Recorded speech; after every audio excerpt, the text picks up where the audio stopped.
Hey guys, Dr. Patrick Price here, and this is the Body Detective. All right, guys, let's talk about a different subject here today. This is something I think could be of interest to a lot of you. There's a lot of different types of counseling in the world. Different people who have different lines of work to deal with people with emotional balancing, or if you're out of balance, if you're having just a bad day, or if you're having you feel like a bad life. You really feel like some of you, I talked to a client the other day, a patient, and they really feel like their life is in crisis. Like they don't even know if they want to be here anymore. This is when it gets a little more serious. And so in college, I studied psychology and decided a lot of it was common sense, even though a lot of you out there probably have PhDs in psychiatry, psychology, and really smart people. But I'm going to go back to where the most benefit has been in my life and what I've seen in others benefit. And that is when I began working with the medicine people. This is the old world people, the Indians, not just Hindu, but American Indians. They have their own, the Apaches, the Comanches. I'm part Choctaw. So the Indians have a way that they've dealt with this as well. But in Chinese masters, you have these Tai Chi masters, like I know, they deal with things in a certain way. You have shaman from the jungle, South America, Central America. They deal with things in a specific way. And then we have here in America what you call medical intuitives. And medical intuitives, one who can just look at you and just know medically what's wrong with you, but also know emotionally what's going on. Because as we know, behind every condition, every shoulder pain, every ache, every area that you feel stuck in your life, there is an emotion behind it. There was something to do with your family and your finances, your career, and just your personal friendships to others, or just your physical body. There is a category that this comes from. So when I go into these categories of talking about someone's life, I'm going to approach it more from the spiritual side. In fact, I am what they call a spiritual counselor. I did my training with a lot of medicine people. I've done with training with people that are in the educational field, let's say, that had their training at the universities and colleges. So I've had a lot of both sides of the fence. But what makes the most sense is what's the common denominator amongst all these. And one of the common denominators you find of any type of emotional counseling is where your faith is. First of all, your faith is with yourself. Your faith is in what you believe in is your creator. If you do not believe that there's a God, there's an entity, there is some higher power in the world, then you are lost. If you don't believe in any of these things, then first of all, you need to approach it from right there, believing that there is something.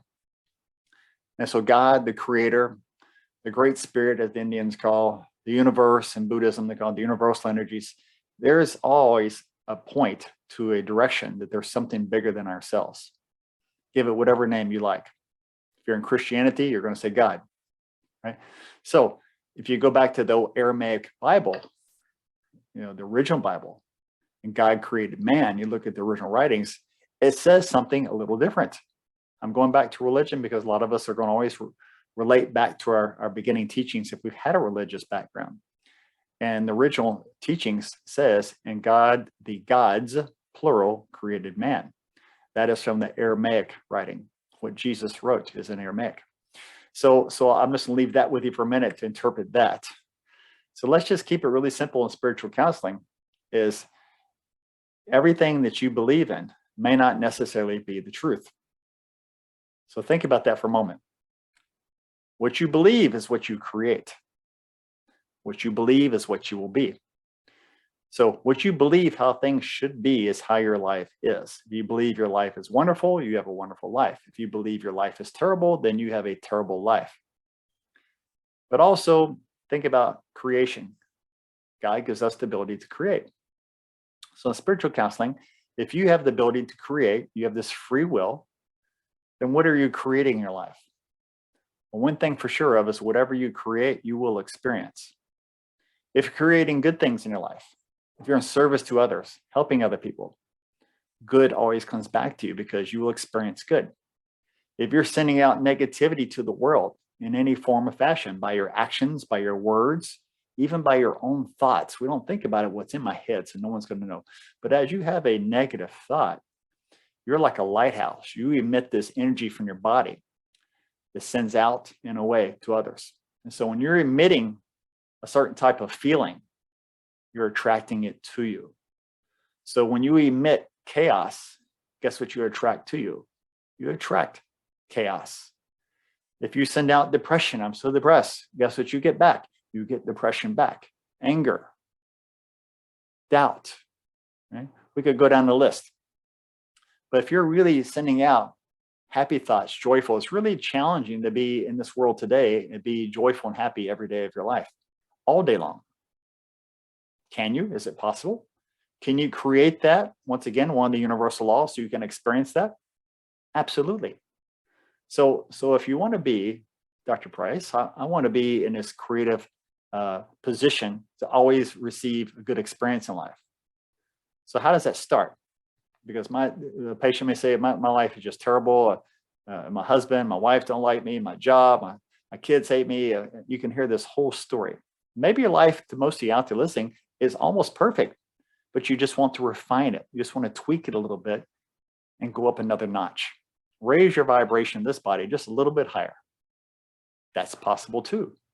All you need to find out is where that stumbling block is. Where are you stuck in doubt? What kind of disbelief do you have? So the starting point is always this, guys. When you wake up in the morning, what is your first action? What is your first thought? Because your thoughts start first. The thoughts create an action. For every action, there's a reaction. Universal law. Old world medicine, as I call it. So if you do like one patient was doing, as soon as he wakes up, he picks up his cell phone and begins to read his stressful text messages about his business. That is his beginning of his day. So if you're starting off your day reading something very stressful, how do you think the rest of your day is going to be? You just created a moment in your mind and then emitted a feeling, and that feeling emits from the body, like the lighthouse. If you've been abandoned as a child, your mother or father wasn't there for you. You've been abandoned in a relationship, it will continue through your life because you're carrying the abandonment energy, the rejection. I get rejected, right? So you're emitting it from a lighthouse. You emit rejection, you emit abandonment. So your job abandons you, your friend abandons you, every relationship you get abandoned, you get rejected, abandoned. So until you learn to neutralize, you can't just make it go away, but you can neutralize that emotion. It is very possible. Well, how do you do that, Dr. Price? The very first thing, guys, is going to be what I learned from others. I learned from the masters. Believe me, when the student was ready, the master appeared. And at one point in my life, I was finally ready to listen to someone else. Being younger, we think we know it all, we got it all. I don't need anybody's help. I've got it, right? Well, didn't work that way for me. It worked that way for a while, but eventually masters did come along and they did lead out a hand and says, would you like to know a different way? And so I agreed. And what did they ask me? Almost every one of them, how do you begin your day?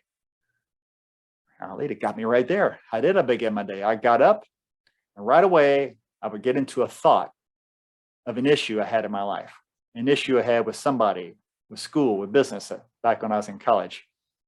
So I go into a problem, or what we see as a problem. Let's just say a problem is actually a challenge until you make it a problem. Write that down. It's not a problem until you make it one. So actually, I had to re-examine my life from the very beginning, which means how I woke up every day. And so how you should wake up is, first of all, don't check your phone. Unless you're just waiting on some kind of happy, joyful message to come, maybe then. But get up in silence, guys. Because all these thoughts are coming out of your dream state. You're waking up, you've been in dreamland all night. And so you're waking up in this state where you're kind of in body, out of body. And what you want to do is get up, go to an action, like I get a half a lemon, squeeze it in water, put a little cayenne in it, and drink that down. That's my first medicine of the day, to alkalize my body. The second thing I do is I light a candle, I go through a prayer. Doesn't matter what faith you are, what you believe in. It matters on what prayer that you feel, because as the Buddhist monk says, or the Tibetan monk says, he said a prayer is felt. It's not just spoken, it's felt. Then I go through 3 movements, 3 stretches for my body. Doesn't matter what you do. It can be a qigong, it can be a yoga, it can be something you learn in a fitness class.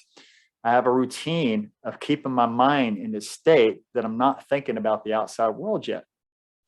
Don't approach your outside world just yet. What you're doing, you're staying within your own mind, your own consciousness for a short time. I go through these movements. And after I go through these movements, then I get up, then I drink my tea, my coffee, whatever, eat breakfast later. But I have a morning ritual where I stay in silence with myself. And if you are ever going to hear the words of the angelic world, of the creator speaking directly to you, it's only going to be in silence. Because if you have all these things starting your day and your head is full of junk, you got junk in the trunk, as we say, there's no message that's going to be received. But if your mind is clear, you get up and you clear your thoughts, you have an empty mind. Not an empty mind to let in evil, darkness, like you hear some teachings. That's not correct. An empty mind means you have clarity. You have clarity ready to receive a message. Now, some people will start their day and they'll get up and they'll meditate first. I do this mornings as well. Qigong can be a meditation. You do a movement to move the body and then go to a still moment and just keep your mind clear. And you're in a meditative moment. I call it meditative movement. Okay? Now, some of the world will believe from teachings that meditation is a thing that's not good for you. Guys, it is your beliefs, what you believe is good and bad for you. Meditation and prayer have been around since the beginning of time. Meditation is when you're listening to God. Prayer is when you're talking to God. They're both necessary. Because without clarity of mind, you're not going to receive the messages clearly that you need to do with your life, what you need to do with your job, what they need to be with you today. You need to have a clear consciousness. And so if you just learn a meditation, call it whatever name you want, learn a technique to clear your mind. Literally, there's not one thought passing through your mind at that moment. How many of you out there can say you wake up and you can get your mind to a state where not one thought is circulating up here? How many? Not many of you, unless you begin a morning practice. So this is what the old world people were all teaching, is how to get back into self. If there's a couples and you need to counsel a husband and wife, you don't necessarily counsel them both together. You separate them and you ask them those questions. How do you begin your day? And right away, you get to the bottom of why there's an issue, because they're having an issue with themselves. Whatever issues you're having with yourself is projected upon the person next to you, the person you care about the most. So please tell me you understand this at this point. Is your issues in your relationships or your own issues? Oh, she's crazy. Oh, he's a jerk. Yes, those things are like that. But that person, if you're in a relationship with somebody, is still responding off what they feel from you. Your lighthouse is emitting an energy. If you're emitting restrictions, like you don't want to be around this person, they feel that. Look at dogs and cats and animals. They know how you feel about them, horses especially. So if you're around someone and they are reacting to a certain feeling, they may be reacting to what you're giving off. But if you're at peace with yourself, your mind is clear, that person has nothing to invade you with. Whatever they try to invade you with, whatever feelings they're having, it just rolls off the body like water off a duck's back. And many of you who know what I'm talking about have been there before. So when you start to develop yourself, and I'm going to say spiritually, because every one of us has a human body and we have a spirit inside of us. Your physical body is of this earth. Your spirit in his body came from somewhere else. So if you look at it this way, the old world medicine, you are just visiting. This physical body here, your spirit has came from somewhere else. You can say heaven, you can say here, you can say planetary, the Zyra C, the planet, you can say whatever how you like to, but your spirit is just visiting. When this body dies, it ceases to exist. The spirit inside this body will leave. So I don't want to get into past lives and these things right now, but if you believe in past lives, which I've had a couple near-death experiences, and if you don't believe there's other lives you lived, you still have training to do. You still have more understanding. You have to let go of what you believed to take in information to help understand more in depth to why you're here and what you're doing on planet Earth. Where you came from, your purpose here, how you're going to leave, where you're going to go. These are questions you need to know about yourself. And these are only spiritual questions, you see.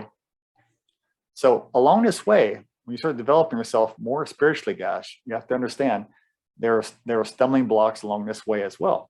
So in spiritual counseling, you can become spiritual apathy. Stick your head in the sand. It doesn't have to do with me, so I'm not going to deal with it. If it goes on with all my neighbors around me, doesn't matter. I'm sticking my head in the sand. So apathy means you're not caring about those around you. Now, someone else's problem or issues or challenges is their issues. It's not necessarily yours unless you make it yours. So apathy just means don't stick your head in the sand and be uninvolved in the world around you. And then there's another one called spiritual ego. Let's say you do all this training. You learn to meditate. You learn to be the best prayer person around. You learn to do all these spiritual events that you learn to do. And then you say, well, look at me. I'm so spiritually inclined. I'm so much more knowledgeable than you. Well, this is a huge stumbling block for your spiritual life. That means you have spiritual ego, that you know more than others. You're more important than others. Look at me. Look at what I know. And this, what you create, you will experience is a stumbling block that you will have probably a painful experience from this. So the idea is no matter what you know, no matter what you experience, no matter how much you learn about this life, is always to pretend you know nothing.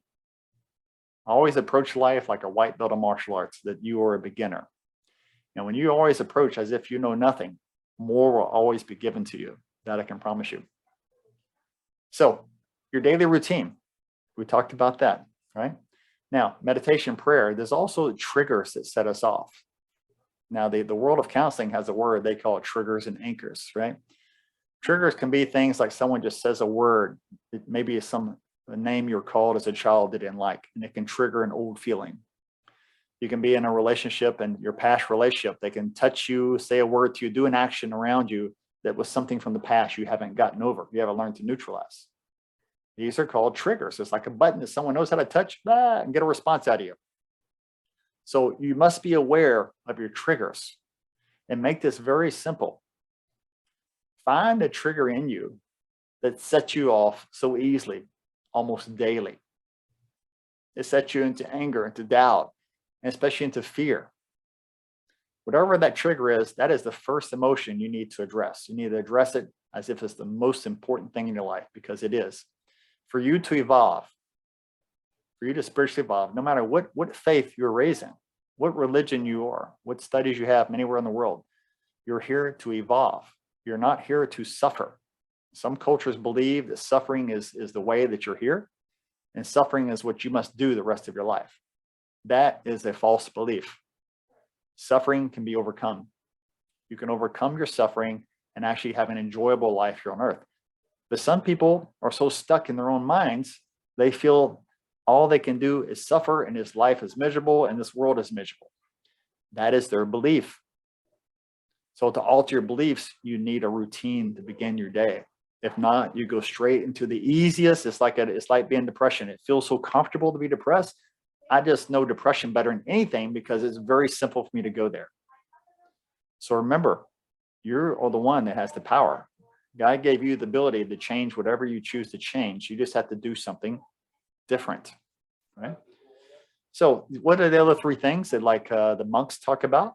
Well, a Tibetan monk once told me there's three things: kindness, compassion, and gentleness. These are three virtues of emotions that are needed to be a kind person, to be a person that is in balance. So think about every day, what kindness, what act of kindness have you done to anyone? What kind of compassion have you given to someone around you? And how have you been gentle in your actions? Because when you handle things in a very non-gentle way, like, well, it's just business. This is one that's always kind of, I look at in the business world, since I'm also a business owner, is things don't have to be handled in a rough, tough kind of way.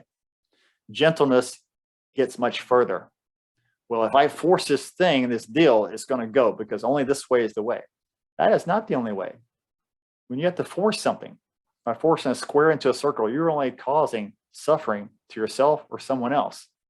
And believe me, if you think someone else is suffering and you cause the suffering and it's not going to affect you, remember the basic rule I just told you. What you create, you will experience. Whatever you think you got away with and no one saw it, it's still there. Even though you got away with something, you will experience some suffering later. It will come back around like a giant wheel, guys. It will find you. Okay? So the elderly and animals, how kind are you to the elderly? When you see an older person in traffic, do you honk your horn at them because they're not responding quick enough? Well, maybe they're like my mom, like 90 years old. They're a little slower these days than they are in their 20s. Give them a little edge, guys. When you see the elderly out in the street, like I live in a condo, so I'm around a lot of people. Do you see the elderly walking? Do you see the door that you could possibly open from them? Do you ever try to pick up a bag of groceries at a store and help them in the basket? Of course, if you live in a big city, they may think you're trying to rob them. Okay, make it very clear. Do you mind if I help you? Right? And look at the elderly like you, because one day that will be you. If you live past 7 years old, like the Chinese says, is your middle age, you will be older and you'll be on your own. Most people around you that you're raised around will be gone. They will die and be gone to the other side, and it'll be you left alone. And maybe it'll be only you left in your family roots that's still alive. So remember that when you see the elderly, that one day that is going to be you. With animals, if you're terrified of animals, the dogs and cats and things scare you and horses, those are called fears. This is probably because in a past life experience, you were actually killed in an incident with an animal, with a horse. Fear of heights, you probably died off a cliff, something happened to you.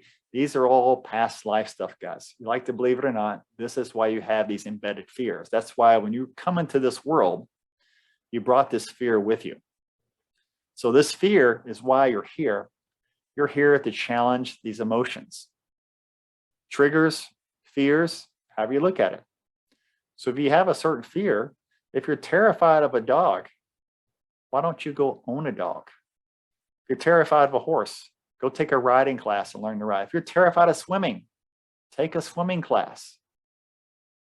When I did a past life regression years ago, a lady had several things that came up during her session.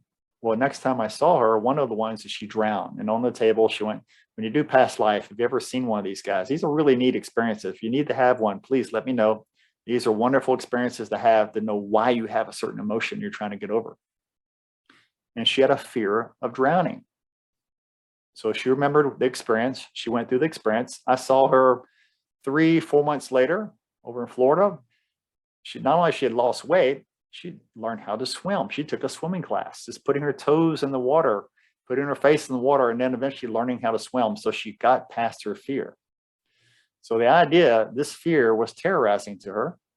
And now she no longer has it because she accomplished something by challenging that fear. And that is the reason why you're still on this earth. It's because there are things for you to overcome that are deep inside you from your past. Fears, triggers that get set off. It's not here just to have this job, not just to have these children, be a parent, be a grandparent, own a business. Your job as a spirit inside this human body is to challenge your fears, overcome them one at a time. If it's snakes, if it's heights, it's spiders, whatever it is, guys, is overcome the fear so you can become like the Egyptian priest. It took them 15 years or so, an Egyptian priest, to become a high priest. Now, did they go to priest school? Well, what they did is they drowned them almost, let snakes crawl on them, put them in chambers where they almost suffocate. If you see the pyramid with all the bodies lined up in the pyramids, those are initiates becoming an Egyptian high priest because they almost suffocate them. Of course, a lot of them died in those days. They didn't have lawyers and insurance policies. They simply were initiates training. But the idea is someone after 15 years of challenging all their fears, imagine how strong and stable and solid that person is. There's not a trigger you can get to go off in that person. There's not a fear you can initiate in that person because they have learned to evolve past it. And so if my message is clear to you today, if it's not, just watch this video again, because your path is in front of you. Your path is to challenge, remove triggers, and to be kind and gentle and show compassion to others. I'm Dr. Patrick Price. Enjoy your day.